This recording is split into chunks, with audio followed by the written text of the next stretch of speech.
Hello everyone. Good morning. It's Today is Wednesday at tayo ay muli papasok na sa ating trabaho at babiyahe tayo ng medyo malayo-layo mga kapatid. So malayo yung ating site sa ngayon. It's more than 40 minutes yung ating biyahe. So ayun, muli samahan nyo ako at kwentuhan muli tayo, no? So isang bagay na napakagandang ating pagkukwentuhan is yung about sa siyempre about sa ating may likha sa ating Diyos na buhay. It's all about our Lord Jesus Christ. So ang ating pagkukwentuhan is kung paano ba tayo masisave. Kasi ano ba yung naging purpose bakit si Jesus Christ is bumaba dito sa mundo at nagpakasakit, hinayaan niya na siya ay alipustahin, mamatay doon sa krus ng Kalbaryo at siya ay mabuhos yung kanyang dugo. So hinayaan niya yon para sa ating mga tao. So yun yung manifestation, yun yung pagpapakita ng pagmamahal ng ating Diyos sa ating mga tao, na kanyang sariling anak hinayaan niya na mangyari yon para magsilbing pangtubos sa ating mga kasalanan. So tara, samahan niyo ako sa aking biyahe habang tayo ay nagkukwentuhan at habang nagbabahagi tayo ng salita ng Panginoon at nagsisharing. So yun, mga kapatid, at ano man yung inyong comment, ano man yung inyong nice tanong o nice share also about God, you're most welcome to just write down your comment. So sige mga kapatid, samahan nyo ako and let's go.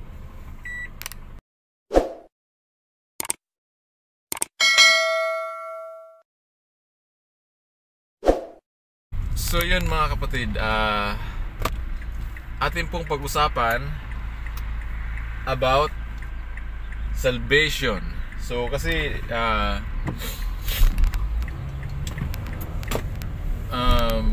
marami sa atin parang yung itong bagay na ito is parang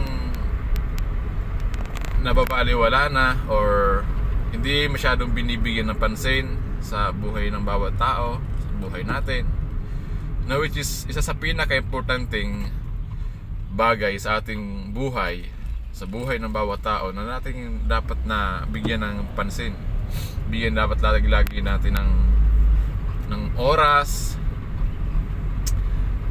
Kumbaga lagi natin i-work out yung ating salvation, kasi araw-araw, oras-oras nagkakasala tayo. So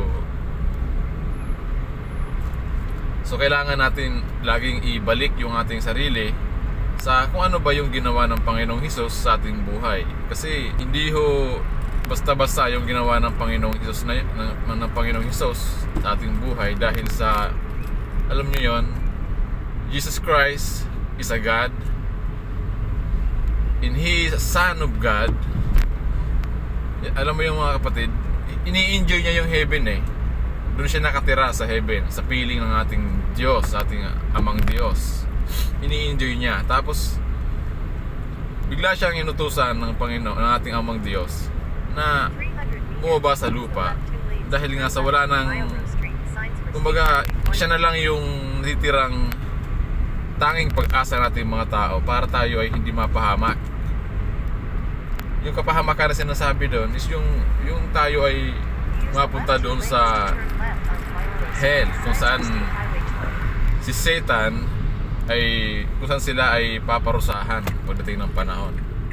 So ngayon, kinailangan ng ating Amang Diyos na yung kanyang bugtong na anak na si Jesus Christ ay He sent His Son, He's here on earth, diba? Para lamang tayo ay maligtas at para tayo ay makapiling niya pagdating ng panahon sa langit. So ganun yung pag-ibig ng ating Diyos sa atin, mga tao, na isinacrifice niya yung kanyang anak. Hinayaan niya na alam nyo yon, yung kung napanood nyo yung Passion of the Christ, doon nyo makikita, dinidemonstrate doon kung paano si Jesus Christ naghihirap, kung paano siyang naghihirap, kung paano siyang, alam nyo yon, inagupit, kung paano siyang ipinako sa krus, at yung matindi yung, alam mo yun, nabuhos yung kanyang dugo at siya ay namatay. 6 hours siyang nakahang doon sa krus na yon. So yun yung ginawa ng Panginoong Diyos sa atin, na alam niyo yon, isa siyang Diyos pero hinayaan niya mangyari yon para sa atin, para tayo ay maligtas. So ang sabi niya sa John 3:16, "For God so loved the world that He gave His only begotten Son, for those who will believe it in Him shall not perish but have everlasting life." So yun yung pag-ibig ng ating Panginoong Diyos sa ating mga tao, na He gave, kumbaga si God, He gave His only begotten Son. Sabi niya doon, whoever believe in Him will not perish. Kumbaga sabi niya, sino man daw ang maniwala sa ating Panginoong Hesus ay hindi mapapahamak, bagkus magkakaroon ng buhay na walang hanggan. So ang kailangan ng Diyos, manampalataya tayo sa ating Panginoong Hesus, dahil yun yung binigay niya na mediator natin. Kaya tulay, di ba? Pagka tayo ay tatawid sa isang ilog, mayroong tulay, di ba? Mayroong tulay. So si Jesus Christ, siya yung tulay natin para tayo makatawid doon sa piling ng ating Diyos, sa kaharian ng Diyos, para tayo ay muli makalapit sa ating Ama na nasa langit. Kasi tayo ay hindi na tayo, kumbaga, hindi tayo maririnig ng ating Diyos Ama, hindi niya tayo anak, o hindi niya tayo kilala kapag hindi, ibig sabihin ng kilala, yung hindi niya tayo i-acknowledge as His Son, kapag hindi natin tinanggap ang ating Panginoong Hesukristo sa ating buhay. Kasi yun po yung sinabi niya sa John 1:12, mga kapatid, na ang sinabi niya doon sa John 1:12 is, sabi ni Jesus Christ, whoever believe it in me, I give them the right to be called a son of God. So yung mga naniniwala lang daw sa Kanya, ang siyang magkakaroon ng karapatang tawagin na anak ng Diyos. So ibig sabihin, hindi lahat ng tao ay anak ng Diyos, kasi sabi niya sa Kanya, sabi niya rin sa Bible na ang sino man daw, ang lahat daw ng sinungaling ay ang ama, ay ang diablo. So ibig sabihin, mga kapatid, malinaw na tayong mga tao, isa sa mga kasalanan natin is yung pagsisinungaling. So ibig sabihin, kapag tayo ay nagsinungaling, ang ama doon natin ay ang diablo. So kaya ang dapat natin gawin, mga kapatid, maniwala tayo sa Panginoon Hesus, manampalataya tayo sa Kanya, at higit sa lahat, gawin natin yung Kanyang kalooban, yung Kanyang sinasabi, yung tayo ay maglingkod sa Kanya. So yun yung patunay ng kapag tayo ay gumagawa na ng Kanyang mga salita o naglilingkod na tayo sa Kanya, yun yung patunay na tayo ay sumasampalataya sa Kanya. Kasi sabi niya sa Kanyang mga salita, mababasa natin sa James, yung pananampalataya daw na walang gawa is patay. So the faith, sabi niya in English, the faith without works is dead. Mababasa natin yan sa James chapter 2. So hindi ko lang matandaan yung verses niya. So doon natin yan mababasa. So kailangan pala sa ating pananampalataya, kung tayo ay mananampalataya sa Panginoong Hesukristo, is may gawa. Kasi isang example, mga kapatid. Halimbawa, mayroon tayong nagugustuhang isang napakagandang dilag, di ba? Tayo mga lalaki, or sa babae naman, napakagwapo o ano. So usually, tayong mga lalaki, Halimbawa na lang, may nagusto tayo sa magandang babae na talagang na-in-love tayo. So, pwede ba, acceptable ba na sasabihin lang natin sa kanya na maniniwala ba siya na kung palagi lang natin sa kanya sasabihin na minamahal natin siya or gusto natin siya o mahal natin siya kung wala tayong ginagawa, di ba? Kung mismong kahit na lantang bulaklak hindi man lang tayo makapagbigay sa kanya, di ba? Or wala man lang tayong effort na ginagawa para ipakita sa kanya na mahal natin siya. So, paano maniniwala yung babae na yon na sinasabi natin mahal na mahal natin kung wala tayong gagawing action? So, ako nung niligawan ko yung misis ko, may ginawa akong action, may ginawa akong effort para mapatunayan ko sa kanya na mahal ko siya, na gusto ko siya. So, ganoon din sa ating pananampalataya sa Panginoong Diyos. Kailangan meron tayong gagawin. Kailangan hindi lang kumbaga sabi nga hindi lang puro sa salita, kailangan mayroon ding gawa. Sabi niya nga, 'di ba, yung sa kanta, nasa Diyos ang awa, nasa tao ang gawa. So kailangan sa ating pananampalataya mayroon talaga tayong gawa. So yun yung gusto ng Panginoon. So yun, mabalik tayo doon sa John 3:16. Sabi niya doon, "For God so loved the world that He gave His only begotten Son, that whoever believed in Him will not perish but have everlasting life." So, alam nyo mga kapatid, ang napakaganda ng ipinapangako ng ating Diyos sa mga mananampalataya sa ating Panginoong Jesucristo. Alam nyo kung ano yung kanyang matatamo? Everlasting life. Hindi yung buhay sa mundong ito, mga kapatid. Yung buhay sa mundong ito, lahat tayo papanaw, lahat tayo mawawala sa mundong ito. So, yung kanyang ipinapangako dito, everlasting life, is ito yung sinasabing wala nang katapusang buhay, mga kapatid. Na which is, kapiling natin ang ating Diyos Ama, ang ating Panginoong Jesucristo, doon sa heaven, sa kanyang kingdom, sa kanyang kaharian. So, kaya, yun na dapat lang natin gawin is talagang manampalataya tayo ng genuinely, ng buong buo, nang walang anumang halong pag-aalinlangan sa ating Panginoon Jesucristo. At dapat nating sundin ang kanyang mga sinasabi. So, yun mga kapatid, kung mababasa natin sa John 15:7, whoever hindi ako nagkakamali, no? Sa John 15:7 ba yun? Kung hindi ako nagkakamali, ang sabi niya doon, "Whoever abide in me, and abide in my words, wish whatever you want, and it will be given to you." So, sino man daw na nananatili sa kanya at sa kanyang mga salita,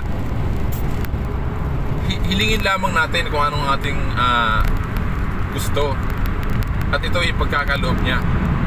Ito ipagkakaloob sa atin.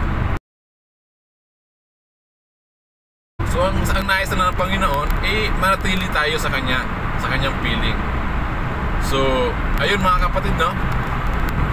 John 3:16 mga kapatid, Tagalog, sabi niya, "Sapagkat gayon na lamang ang pagsinta ng ating Diyos sa sanlibutan, kaya't ibinigay niya ang kanyang bugtong na kahit isang anak, upang ang sino mang manampalataya sa kanya ay hindi mapahamak, bagkus magkaroon ng buhay na walang hanggan."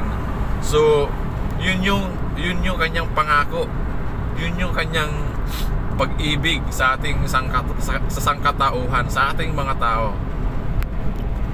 So ang mga kakarasib lamang nito mga kapatid is yung tumanggap sa Panginoong Jesucristo. Siya lang yung makakareceive ng pag-ibig na yon. For example mga kapatid, tayo, di ba, sa mga OFW, ako sa kagaya ko na OFW, halimbawa, nagpadala ako sa aking mga magulang o sa aking family, nagpadala ako ng pera.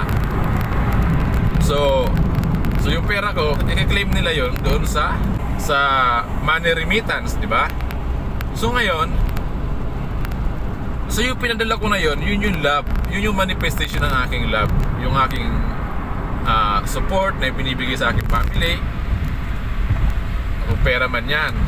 So kumbaga yung padala ko na yon, hindi yun marireceive ng beneficiary na inilagay ko, hindi yun marireceive kung wala siyang gagawing effort, kung hindi niya pupuntahan doon sa money remittance, at kung wala siyang, alam mo yun, walang ID o ano. So hindi niya yung marireceive kung wala siyang gagawing effort. So ang sinasabi dito mga kapatid, marireceive lang natin yung ating salvation if we did our part, di ba? Kaya mayroon tayong part dito eh. So kailangan gawin natin yung part natin para ma-receive natin yung love na yun ni God, yung sinasabi niya doon na eternal life, yung habang buhay, yung wala nang katapusang buhay. Kasi mga kapatid, pwede rin naman natin hindi tanggapin yung ino-offer na yun ni God eh. Meron din naman na eternal life eh. Kaya nga lang sa kabila, doon sa impyerno, habang buhay din tayo doon na magdudusa, papahirapan ng mga diablo ni Satanas. Habang buhay tayo magdudusa doon sa impyerno. So alam niyo yung mga kapatid, nakakalungkot kasi ang dami mga tao ini-ignore yung salita ni God. Nakakalungkot. So dapat wag nating i-ignore mga kapatid. Wag nating i-ignore. Bigyan natin ng time. Bigyan natin ng panahon. Makinig tayo sa mga nagtuturo, sa alam nating tapat na naglilingkod sa Diyos. Makinig tayo sa kanila. Pakinggan natin yung kanilang mga sinasabi about God. Kasi yun yung ating totoong lakas. Doon tayo totoong, yun yung totoong buhay na dapat meron tayo sa mundong ito. Yung tayo ay malapit sa Diyos. Yung tayo ay nakakasunod.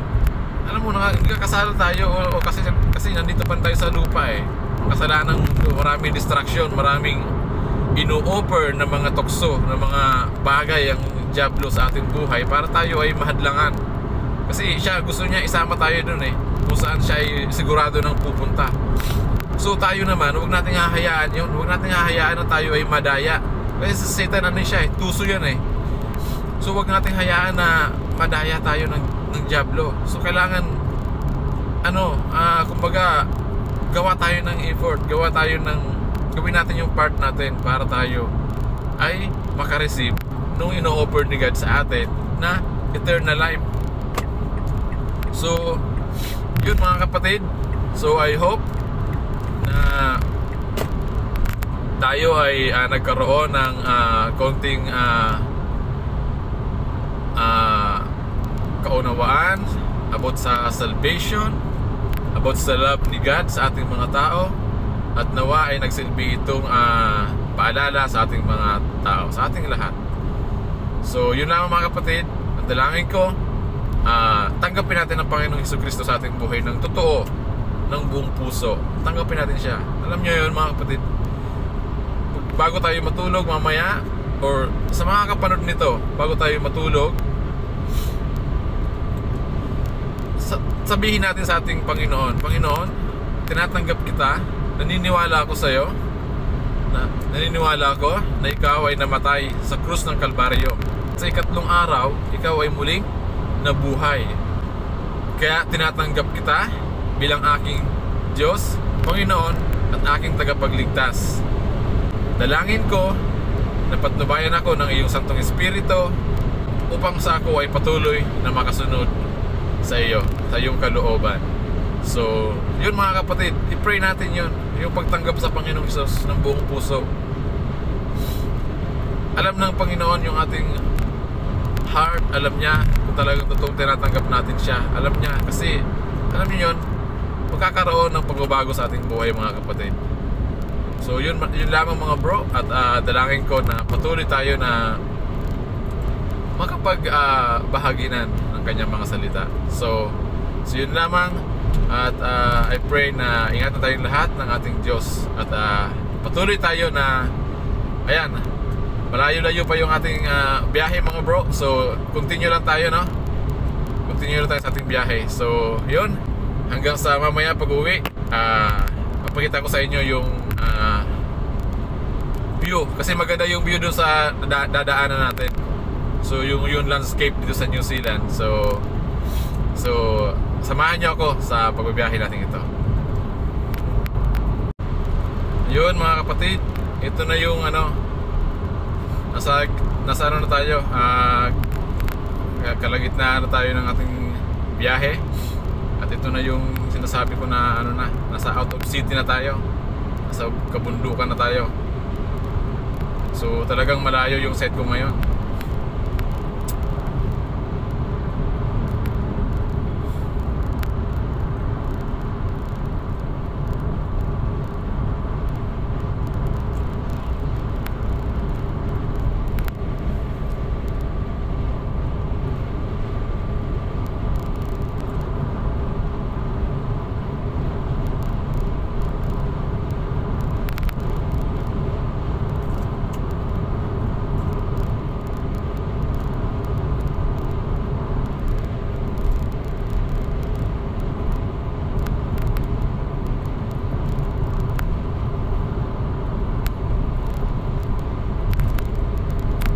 Yan mga kapatid, enjoy the view.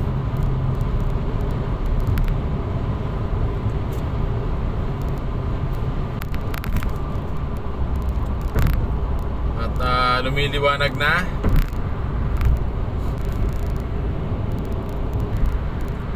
So umalis tayo ng bahay ng mga nasa 5:40 yata, 5:40. So makakarating tayo doon ng 6:24, 40 minutes.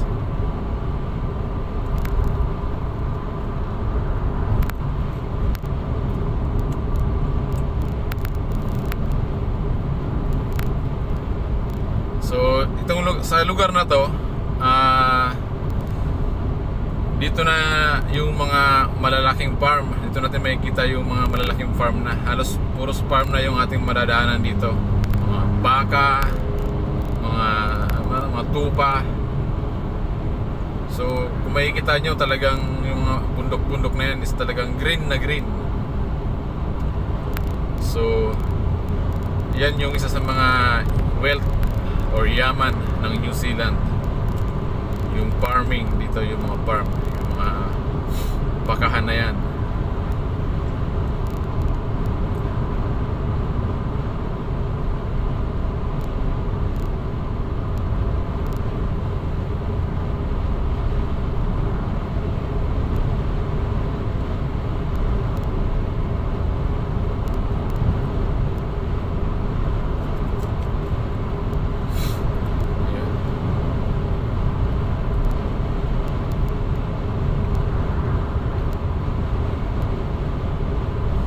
So hindi ko alam kung ilang araw kami dito sa site na to, pero sa tingin ko medyo baka magtatagal kami.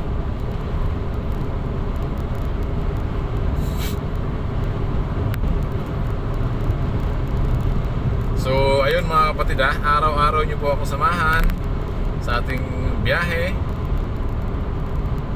At araw-araw din tayong magkukwentuhan about sa salita ng Diyos, about sa Panginoon, para patuloy tayong na-encourage sa kanyang mga salita. At nagkakaroon tayo ng renewing in our mind, diba? Kasi yun ang sabi niya sa Romans 12 verse 2, we should renew our mind.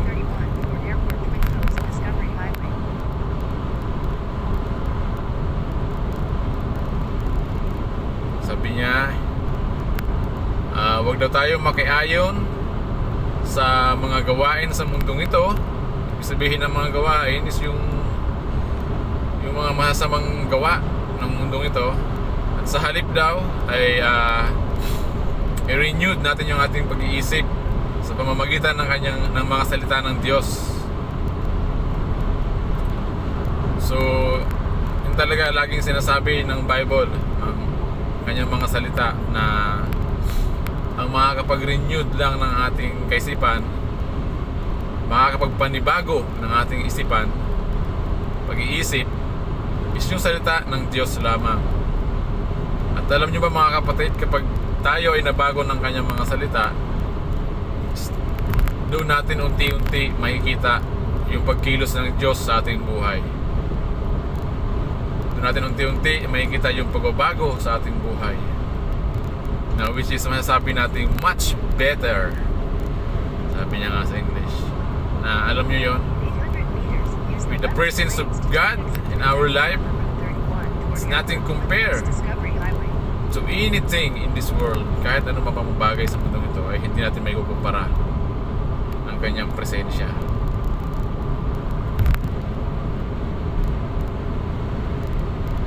So yun, tuloy-tuloy po tayo. At talagang malayo nga talaga itong ating site.